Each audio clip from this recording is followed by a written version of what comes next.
السلام عليكم ورحمة الله. كيفكم؟ في كتير من الحلاقين ومن المبتدئين بيعانوا من خط الصفر وكيف يدمجوه، فهذا الفيديو لكم. فقدروا تعبنا، حطوا لنا لايك وحطوا لنا متابعة وتابعوا الفيديو خطوة بخطوة. أول ما بنبلش شو نعمل؟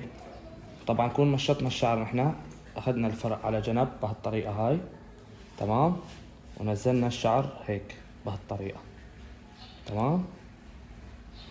ناخذ الطبقة اللي بدنا إياها ماكينة الزيرو بهالطريقة هاي، شايفين شلون؟ هلا اول ما اخذنا طبقة الزيرو هاي تقريبا اصبعتين، شايفين شو بنجيب ماكينة العادية، بنرجع الجير بهالطريقة هاي وبناخذ طبقة اصبع.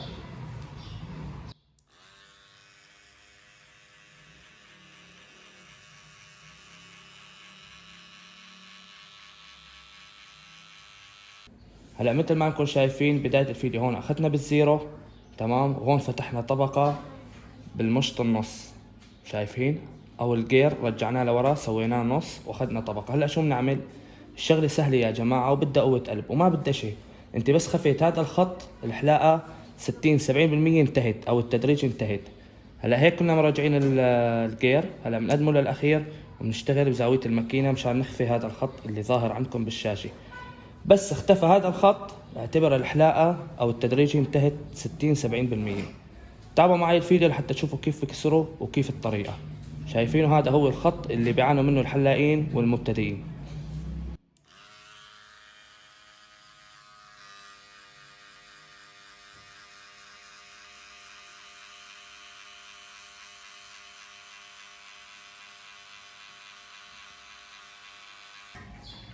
شايفين شلون يا جماعة؟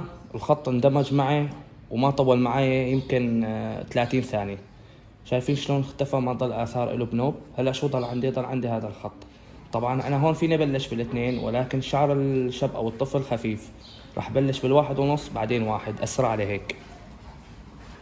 هلا جبت الرقم الواحد ونص وركبته بالماكينة، شايفينه؟ هذا الواحد ونص.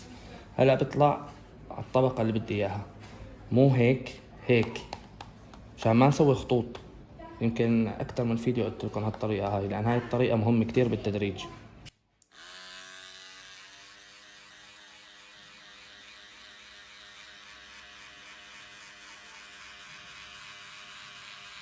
هلا مثل ما انكم شايفين اخذنا الطبقه اللي بدنا اياها بالواحد ونص وركبنا المشط الواحد، شايفينه؟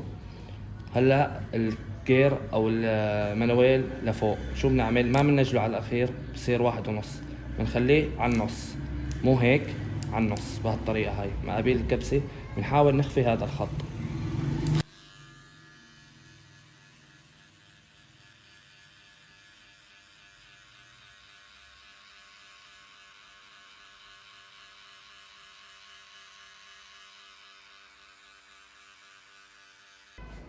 هلا مثل ما انكم شايفين اشتغلت بالواحد وربع، والواحد اختفى نسبة 80%. هلا كيف بدي اخفيه 100%؟ بجيب المشط المحير، شايفينه؟ او الثلاث ارباع، بركبه بهالطريقة هاي وما برجع المنويل لاخر شيء ولا لاول شيء، على النص، وبحاول اخفي هذا الخط.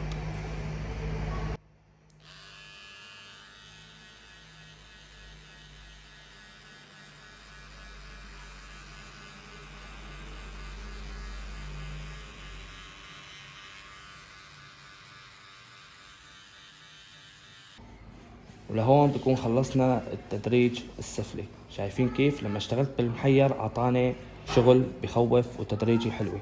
يعني اهم شيء انت كمبتدئ لازم يكون عندك مشط محير، او اي حلاق لازم يكون عنده مشط محير ويعرف كيف يستخدمه لحتى يطالع على التدريجي هاي الحلوة والنتيجة الحلوة. هلا شو ضل عنا؟ ضل عنا هون، انا بحب خففه بالمقص، في ناس تحب تخففه بالماكينة، انا بحب خففه بالمقص. مشان شو؟ مشان نحافظ على الكثافة الموجودة اللي فوق. بنجيب المقص والمشط وبنحاول نخفف الكثافة هاي. كيف؟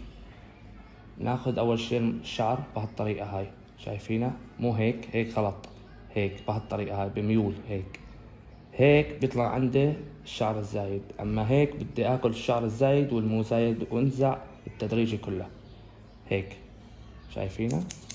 وراس الشعرة وانا طالع بهالطريقة هاي. بضل حاول واعمل هيك لحتى شوف التدريجي او الشعر كلياته اندمج وصار تدريجي حلوة واحترافية بهالطريقة هاي. ولهون بيكون خلصنا التدريجي وطلعت بهالجمالية هاي. شايفين شلون؟ هلا شو ضل عنا؟ فتح الزاوية والتحديدي مشان نعطي جمالية الحلاقة، ويكون هون ختمنا الحلاقة بالكامل. كيف نفتح زاوية؟ هون كيف الطريقة؟ بنجيب ماكينة التحديد شايفينها، وبنمسك راس الطفل او الزبون بهالطريقة هاي، تمام. ونحاول نبعد الشعر تبع الغرة، شايفين شلون؟ بهالطريقة هاي، وناخد على شكل 7 بهالطريقة هاي.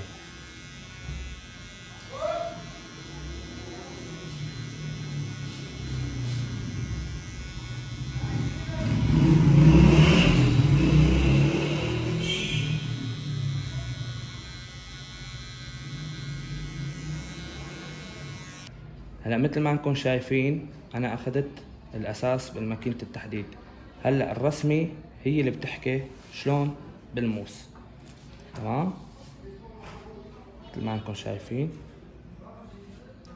ناخذ الشعر اللي حددناه بهالطريقة هاي،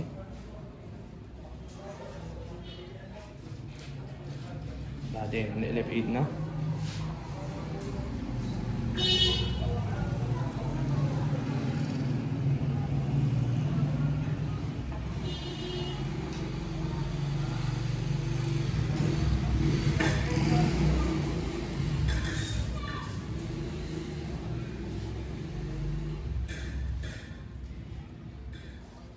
هلا اخذناها هون بالموس مثل ما انكم شايفين، تمام. هلا هون بما انه الطفل عنده شعر زايد ومتقدم كتير لعند الحواجب، كيف هاي كمان بناخدها بهالطريقة هاي.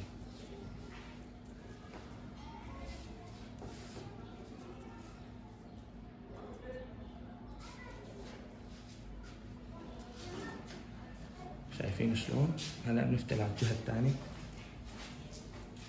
وبنسحب الشعر هيك وبنحدد التحديد اللي بدنا اياه.